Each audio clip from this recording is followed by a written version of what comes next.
NBI nabulabog na at hindi nagwagi ang kanilang mga masasamang balak laban sa mga Duterte. Ang harangin ang boto ni Senator Bato upang mabawi ang liderato na pinamumunuan ni Senator Soto na hawak ng administrasyon o tuta ng administrasyon. Napakahalaga ang isang boto ni Senator Bato upang makuha nila ng tuluyan ang liderato ng Senado. Kaya po, Trust in the Lord our God. Aarestuhin ako. May warrant of arrest daw si Trillanes na hawak. Hindi naman siya ICC, hindi siya PCTC, pero siya may hawak. Pero ayaw ipakita sa tao dahil somewhat spurious yung kanyang warrant of arrest. Wala klaro, hindi klaro. Hindi klaro yung kanyang warrant. Wala daw case number. Meron doon is wala yung situation number lang. So, malabo ito maging warrant of arrest. Kaya, pinipilit niya na secret na. Kasi gusto nila pilit na akong dadalhin sa dahil surrender doon. So, sana, supportahan ninyo ako mga kaibigan, supportahan nyo kami. I am doing this not for myself, but for the sake of our country.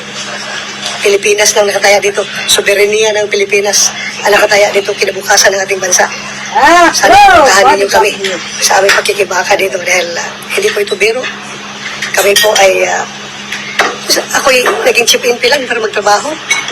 Tapos ganun na lang gagawin nila. Kahit na wala pang klarong warrant of arrest. Dinay ng DOJ na walang arrest warrant ng ICC na nakarating sa kanila. Ngayon, itong isang private individual na si Trillanes, pero siya hawak-hawak. How come?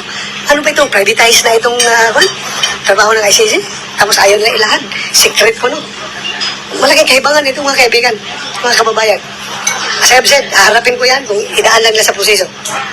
Kung merong totoong warrant of arrest, dalhin nila sa local court, ayusin nila, then usapan natin at harapin namin yan. Hindi yung dala ka ng papel na hindi klaro. Most likely spurious na warrant of arrest daldala ng Trillanes kasi gusto niya madala ako doon sa dahig for rendition. Sino si Trillanes? Hindi siya Interpol, hindi siya ICC, hindi siya PCTC, private individual.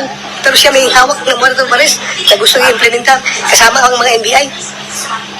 So, ganito na bang ating gobyerno? Mga kaibigan, mga kababayan, napakasama po sa nangyari. Ako'y binoto ng 20 million na Pilipino para magtrabaho. Ngayon, pinipigilan lang akong pumasok sa Senado dahil ayaw nila na maagaw namin ang liderato ng Senado. Pero hindi sila naging successful sa pagharang sa akin dahil nakapasok ako talaga. Nagipagbunuan ako sa kanila. Makita niyo sa video. Nakipaghabulan ako sa kanila dahil gusto ko talaga pumasok dito. Naharang nila ako para hindi aabot ng 13 yung boto namin, wala kami majority, para tuloy pa rin yung state of affairs ng ating bansa. Walang mangyayari sa problema sa korupsyon. Ngayon, na kami na ang may hawak ng majority sa Senado. Asahan po ninyo mga kababayan, everything will fall into its right places. Hindi naman tayo natin namin national, pero trabaho lang ito. Trabahoin natin. So yun lang sana. Sana masuportahan nyo kami dito dahil ibang usapan na ito. Sobra na mga kaibigan. Hindi na ito tama. Sana makakuha kami ng suporta galing sa inyo. Ako'y nakikiusap sa inyo mga kaibigan, mga kababayan.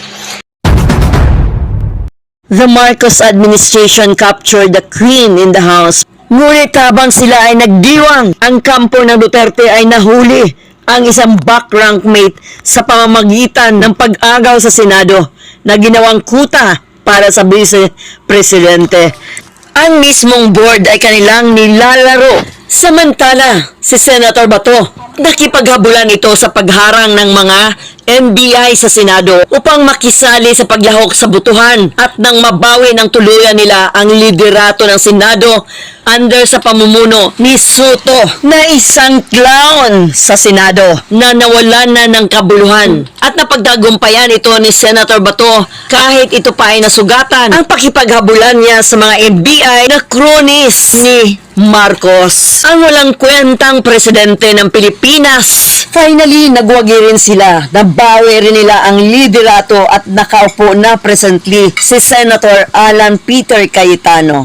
Kaya maraming salamat, Senator Bato, sa pagiging bayani mo Madiskarte at kalkuladong hakbang ng Duterte Bloc. Nice move!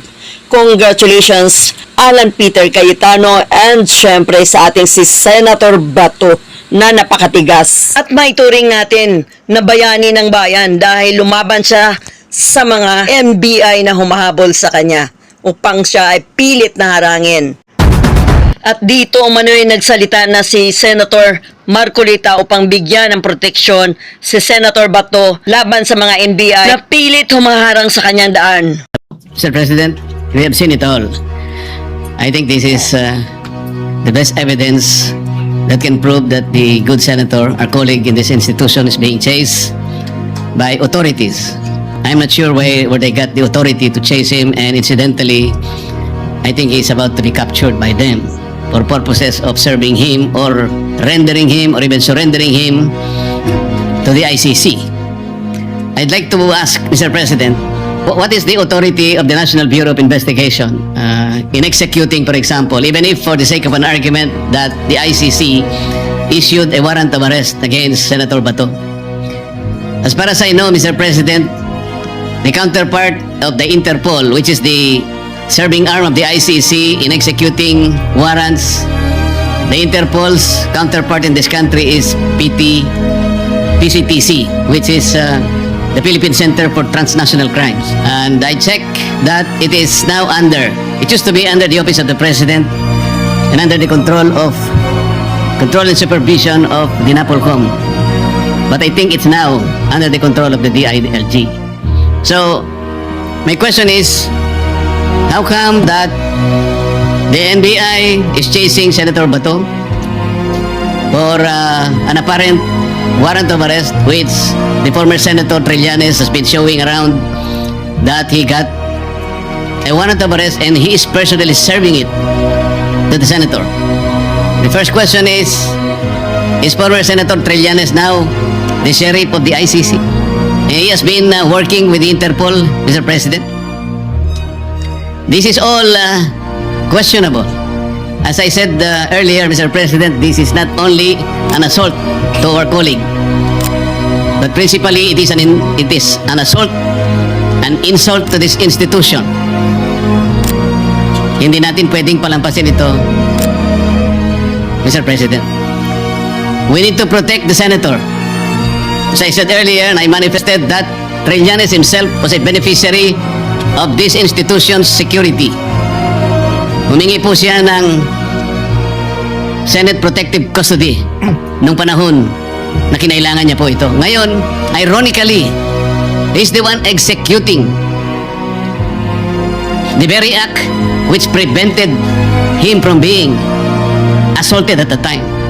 Masyado pong nakakabahala na ang nangyayari, Mr. President. I think all these people, I think we can identify all these people in due time. They did not only violate Article 145 of the revised penal code, as I earlier manifested. Former Senator Trillanes is even guilty of usurping authority, Mr. President. Hindi natin pwedeng palampasin po ito.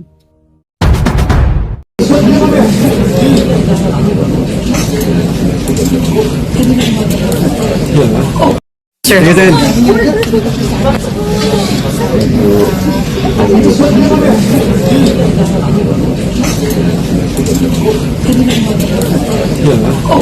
President.